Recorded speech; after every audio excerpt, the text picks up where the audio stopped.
My stepbrother was the golden child, and I was the family scapegoat.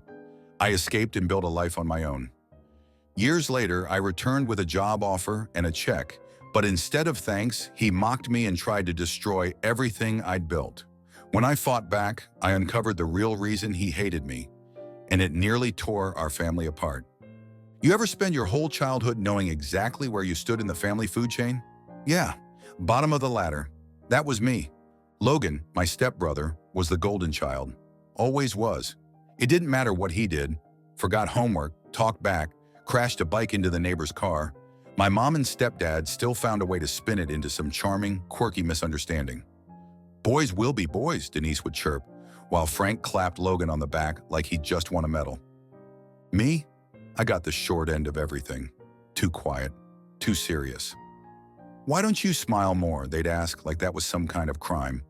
I brought home straight A's, won spelling bees, kept my head down, and still got scolded for not loading the dishwasher with enough gratitude.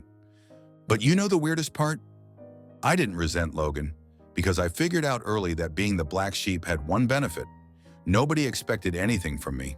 No pressure to be charming, no spotlight, just quiet corners and cracked textbooks, and that was fine. Because while they were busy praising Logan for bringing his plate to the sink like it was a Nobel Prize, I was building an escape plan. Every little slight was fuel. Every ignored report card, every eye roll when I asked for college applications, I turned it into a drive. Quiet, burning drive. By the time Logan was barely scraping through senior year, I'd already lined up scholarships. When he dropped out and moved back home, I moved out for good, with a paid-for apartment, a job offer from my internship, and 2 duffel bags filled with nothing but notebooks and ambition. We lost touch, and I liked it that way. For years, I didn't look back. I climbed, paid off student loans, bought a car, worked my way into a junior analyst role at a mid-sized bank. Nobody handed me a damn thing, but I made it work. That life, that distance from them, it felt like fresh air after years of secondhand smoke. But time does this weird thing. It softens the edges, turns pain into background noise. One night, don't ask me why, I was staring at an old photo I hadn't deleted. Logan and I, kids at some birthday party. He had frosting all over his face. I looked like I wanted to disappear, and I started thinking, maybe it didn't have to end that way. So yeah, maybe it was guilt, maybe it was arrogance, maybe I thought I could throw him a rope and say, here, you don't have to drown. So I went back. 8 years since I'd walked out that door. 8.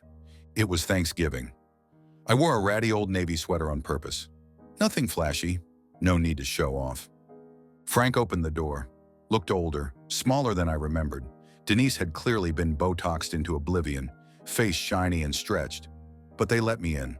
Smiles, hugs, hollow warmth, like a plastic Christmas tree. And then came Logan. Same slouch, same sarcastic smirk. But heavier now. Greasy hair. Looked like he hadn't shaved in weeks.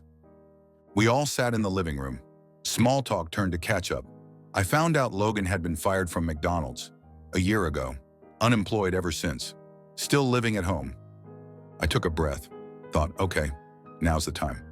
I actually work at a bank now, I started. There's an entry-level position we're looking to fill. That's when he cut me off. Oh, look at Mr. Calculator Man. You wear a tie and press buttons? What a hero. Frank and Denise laughed, like it was some late-night monologue. My jaw clenched. But I didn't bite back.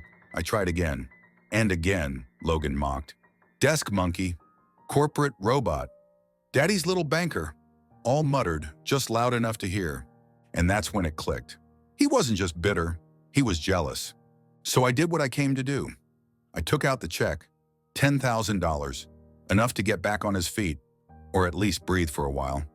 I handed it to him silently. He took it, glanced at it, then grinned. Bet your dead daddy's real proud you turned into a money parasite. Frankie, I saw red. It wasn't just the insult, it was how he said it. Like spitting on my father's grave was a punchline. I stood up, fists clenched. My breath caught in my throat. Logan stood up too, but not to face me. He ran, locked himself in the bathroom like a coward. Frank and Denise, they didn't move, didn't even blink. So I walked up to the door, Didn't yell, just leaned in, my voice low and sharp. "Hey Logan, did you know the job I was going to offer you started at $60,000 a year?" Silence. "But if you'd rather rot in this childhood bedroom watching women who'll never want you while you pretend this place isn't a coffin, be my guest." Still nothing. I walked away. Didn't even take back the check. Some people, Frankie, they don't want help. They want you to lose. They want to drag you back into the pit just so they're not the only ones drowning. I left that house with a pounding heart and fire in my chest. But I told myself it was done. I told myself I did my part. I showed up, extended a hand, and swallowed my pride. And yeah, Logan spat on it, mocked my job, mocked my life, even mocked my dad. But I still walked out of there clean, or so I thought. It started small. At first, I didn't even connect the dots. A couple of weird calls at work, someone asking for me, then hanging up. Then it happened again and again, always during business hours, always from a different number. I figured maybe it was spam, shook it off. Then my work email got hit, hundreds of subscriptions. Newsletters I never signed up for, crypto scams, fetish forums, conspiracy blogs. My inbox is flooded with junk. And it wasn't my personal email, Frankie. It was my corporate one, the one my clients and VP used. I spent hours with IT trying to clean it out. My supervisor gave me a side-eye when she saw the subject line of an email that read, "10 naughty secrets to keep your boss begging." Still, I tried to laugh it off. But it didn't stop. My building's concierge asked me about my flyers. I blinked. What flyers?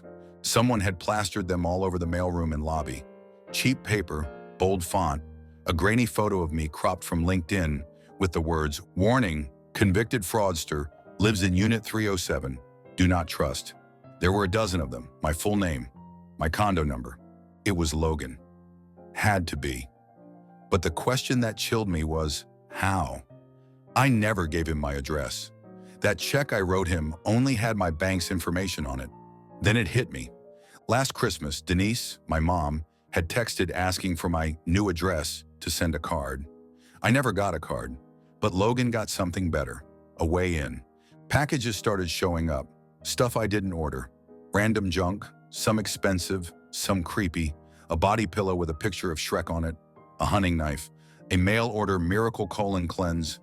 They came with invoices marked cash on delivery, and if I wasn't home, the building staff would front it and then ask me for payment. I stopped signing for anything. Then someone keyed my car. 3 deep, jagged lines down the driver's side. No note, no cameras caught it. But I knew. And when I thought maybe this was just some sick venting phase, I got a call from HR at my bank. They asked if I was doing okay. Apparently someone claiming to be my stepbrother called in, saying I was having a breakdown and might pose a risk to the team. My blood ran cold. That could have wrecked my career. If I didn't have a solid reputation, if my boss wasn't someone who knew me personally, I could have been suspended pending evaluation. That's when I stopped brushing it off. Logan wasn't playing anymore. He wanted to ruin me, so I got to work. First, I shut every door he might sneak through, changed all my passwords, enabled 2-factor authentication on everything, flagged my name with the credit bureaus, called my bank and froze every autopay, every savings transfer, every linked account. Then I went physical. Told my building about a family dispute. Vague enough to avoid gossip, but serious enough that they flagged my unit. No package deliveries without confirmation, no visitors without a call. I installed a ring cam, a motion sensor. Hell, I even bought pepper spray for my keychain. I felt ridiculous, but not as ridiculous as getting ambushed in the elevator by a sibling I hadn't seen in 8 years, until I made the mistake of seeing him once. But it wasn't enough to go on the defensive. I needed to understand just how deep this went. So I made a quiet trip home. I didn't tell anyone. Just drove to Denise and Frank's on a rainy Saturday, parked 3 houses down, and waited. After 20 minutes, I saw him, Logan, shuffle out the front door in sweatpants and a hole-ridden hoodie, headed to the corner store. I followed, not too close.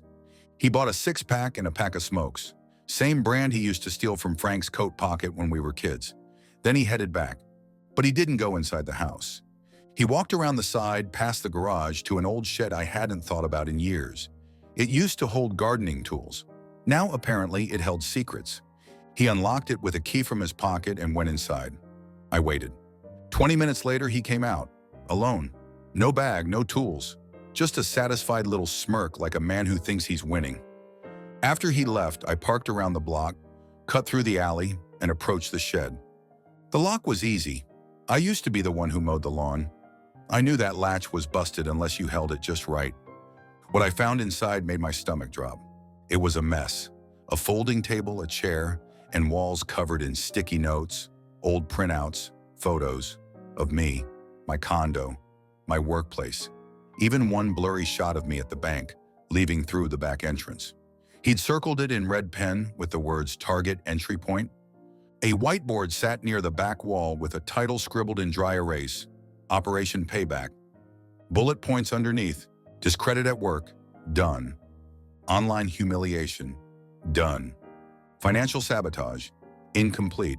Social media attack, in progress.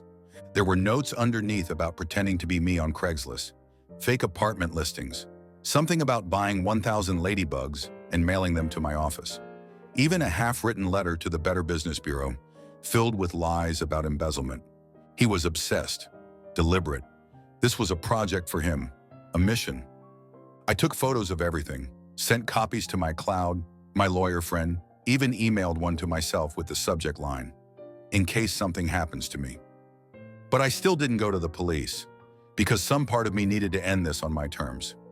I confronted Denise first, called her from a burner number, told her to meet me at a diner halfway between our cities. She came, too quickly, like maybe she knew this was coming. She wore sunglasses like she was embarrassed to be seen, or ashamed. Why? I asked. No greeting, no pretense. Why did you give him my address? She fidgeted with a napkin. I didn't think he'd... You didn't think, I snapped. Or you didn't care? She looked small then, older than I remembered, worn out. He's struggling, she whispered. I thought, maybe if he saw how well you were doing, it would inspire him. Inspire him to commit identity fraud? Her silence was answer enough, and then Logan walked in, uninvited, belligerent. What, you spying on me now? He shouted across the diner. People turned to look. I didn't care. You made yourself the story, Logan, I said calmly. I just followed the breadcrumbs. He laughed, almost manic. You think you're so much better, just because you ran off and made money. But you left me here, with him. With him, Frank. That stopped me. Logan was shaking now, not with rage, with something else. After you left, he turned on me, he said. He started comparing everything I did to you. You became the ghost I could never outrun. Suddenly, I saw it. The golden child had fallen from grace, and he blamed me for his crash. I didn't make him do that, I said. You did. And then I pulled out the envelope. Inside, printed screenshots, photos, a restraining order request, my lawyer's card. I'm giving you one warning. This stops now, or next time, the cops come knocking. He didn't move. Do you understand me, Logan? He stared at the table, and then said softly, You were always better. It wasn't a compliment, it was a confession soaked in poison. Denise didn't say a word. She just stared at the wall, like maybe if she didn't move, none of this would be real. A week later, I came home to the smell of rotting fish. I froze in the doorway. My whole condo reeked. I checked the kitchen, nothing. Opened the fridge, clean. Then I walked into the bathroom, and there it was, a gift. He'd broken in, left it in the bathtub, a trash bag split open, full of raw, slimy, stinking fish. Weeks old by the smell. I almost threw up. Logan had figured out how to bypass the building's guest policy. Told security he was house sitting, signed in with a fake name. The cameras caught it. But the cops? They said since I couldn't prove he entered with malicious intent, there wasn't much they could do. It's just a prank, one officer shrugged. I was done. I called my lawyer, told him we were going nuclear. For weeks, I gathered everything. Every fake delivery, every noise complaint, every IP address from the email spam traced to a device at Denise's house. Even the ring footage. I had enough to bury him legally. 2 days later, my phone rang. Unknown number. Hospital. Logan had been hit by a truck. Broken ribs, concussion, internal bleeding, no ID on him, just my name written on a scrap of paper in his pocket. They asked if I could come down.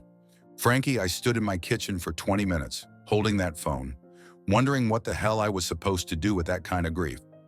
Not grief over his injuries, grief over what we had become. The hospital room was quiet when I walked in. Machines beeped slowly and steadily. Logan was half conscious, bandaged up like a crash test dummy, eyes fluttering beneath bruised lids. It didn't feel like justice. It felt like a curse. He looked small in that bed, like the grown man who tried to destroy my life had shrunk down into a scared, broken kid. I didn't know why I was there, Frankie. I just was. Maybe because I needed to see the aftermath of the chaos. Maybe because a tiny part of me still wanted to believe he wasn't beyond saving. A nurse came in, surprised I'd shown up. "He's been asking for you," she said. "Only name he gave us." She left me alone with him. I pulled the chair close, sat down, didn't speak. After a few minutes, he stirred. "You came," he rasped, voice barely a whisper. I didn't answer, just looked at him, waited. "I didn't want it to go like this," he mumbled. "That's a first," I said. "You always seem pretty committed to escalation." He gave a weak chuckle that turned into a wince. "Guess I'm not very good at revenge." I leaned forward. "Why, Logan? Why the games, the sabotage, the flyers, the emails? Was it really just about me having more?" He didn't answer right away, just stared at the ceiling like it held the truth he couldn't say. Then, after you left, he turned it on me. "You mean Frank?" He nodded. "Started asking why I couldn't be more like you. Why couldn't I hold a job? Why I never applied to school. Every failure was a reminder that you got out. And you blamed me for that." He looked at me then, really looked. I needed someone to hate more than myself. There it was, not an apology, but something real, something I hadn't seen from him in years. Logan had really been hit, really been alone, and when they said he'd written my name on a scrap of paper as his emergency contact, I don't know. Something shifted in me. I paid his medical bills, not because he deserved it, but because I needed to stop letting anger decide who I was. And maybe, I wanted to give him one last shot to prove me wrong. Logan was discharged with a cast, a concussion, and a wheelchair he hated. Denise tried to help, but Frank, he wouldn't even unlock the door. Said he was done playing babysitter to failure. It might have been the first honest thing Frank ever said. So Logan stayed at a halfway house for a while, and he surprised me. He didn't spiral. No fake GoFundMes, no guilt-tripping texts, no new drama. Instead, he called once a week, just to talk. About physical therapy, about job hunting, about how weird it felt not to wake up angry every day. I didn't lower my guard, but I listened. Slowly, week by week, we became civil. Then Denise called and told me something I never expected to hear. I started therapy. I didn't believe her until she sent a picture of the intake form. 2 weeks later, Frank went too. Not together, but separately. That was enough. Maybe Logan's accident shook something loose in all of them. Maybe pain finally forced growth. I wasn't in a rush to reconnect. But then one Sunday, Logan asked if we could grab coffee. We met at this quiet place near my building. He looked better, leaner, tired, but cleaner. There was a slowness to him I'd never seen before. Not sluggish, just calmer. He ordered black coffee. I got tea. Then he reached into his coat pocket and handed me an envelope. Inside, a check. $10,000. "I'll get you the rest," he said. "You paid my bills, helped me even after everything. I won't forget that." I didn't say anything right away, because Frankie, it wasn't just the money. It was the first time Logan had ever repaid anything. Not in bitterness, not in jokes, but with dignity. He told me he was studying for his GED, said he was thinking about applying for a custodial job at the bank I worked at, just until something better opened up. I offered to write his referral. We didn't hug, but when he walked out of that cafe, I knew something had changed. And it wasn't a performance. A few months later, he got the job. Entry level, cleaning shifts, no complaints. Denise started coming around too. Real apologies this time, honest ones. We weren't suddenly best friends, but we started having lunch once a month. Frank stayed distant. That's fine. Some ghosts are better left behind. Then came the real surprise, Thanksgiving. Denise invited me, said Logan would be there, said she was making pumpkin pie from scratch. I brought dessert, store-bought, but it made them smile. We sat at the same table where I'd once been mocked for my silence. Only this time, Logan pulled out a chair for me. He didn't joke. He didn't jab. He just sat quietly and passed the mashed potatoes. We didn't talk about the restraining order, or the fish in the bathtub, or the flyers. That history didn't disappear, but we didn't pretend anymore. And maybe that was enough. Now we meet every Sunday, sometimes at my place, sometimes at Denise's. Sometimes it's just coffee. Sometimes it's full dinner. He's still rough around the edges, still says dumb things sometimes, but now he catches himself. He tries. And you know what? So do I. I spent years building a life away from them, running hard, running fast, proving I didn't need any of them. And I didn't. But now, I don't run anymore. I have boundaries. I have peace. And for the first time in my life, I have a brother. Not by blood, not by name, but by effort, by choice. And maybe that's the only kind of family that really matters. If you made it this far, thanks for riding with me. If you love real, messy, emotional stories like this, go ahead and hit subscribe. There's always another confession waiting in the back seat.